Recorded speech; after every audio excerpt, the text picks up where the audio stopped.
So we took time to go over some trim level information last time. This time, I want to talk a little bit about the individual models and some of the characteristics because there's some pretty big differences in drivability and how cars behave.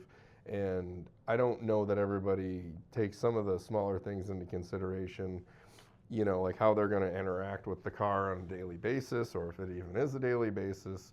So let's do a quick rundown. If you're going to trailer a car, one thing I left out the other day, front end lift helps a ton if you're going to trailer a car. Not everybody's going to. I know only like 4% of people track them, but keep it in mind. Now, the downside to that is if you have a car that can be lowered, Z51 or Z06, ZR1, E-Ray, you need to put different perch mounts on the front for the springs. So it's not as easy to lower if you have a front end lift. But I will tell you, it makes life a whole lot easier if you have to run out 9 feet of ramps versus hitting a button and running up 7 foot ramps. It's a nice thing to have. The other thing is, what is your actual use for the car? Like, you can lie to anybody, just the only thing I ask is when you're looking at this thing, don't lie to yourself.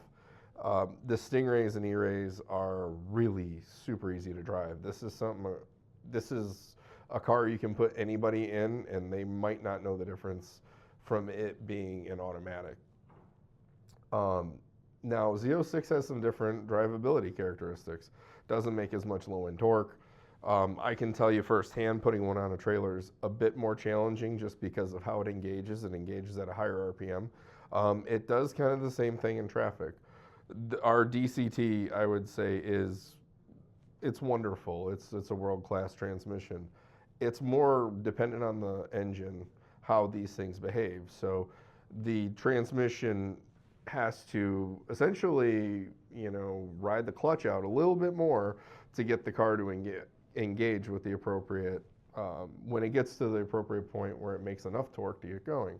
So what does that mean? In traffic, a Z06 has a little more jerkiness.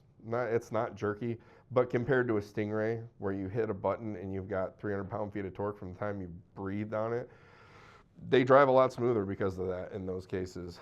Z06 to me is, if you're on a track, it's not a factor, man. The sound, everything is fantastic.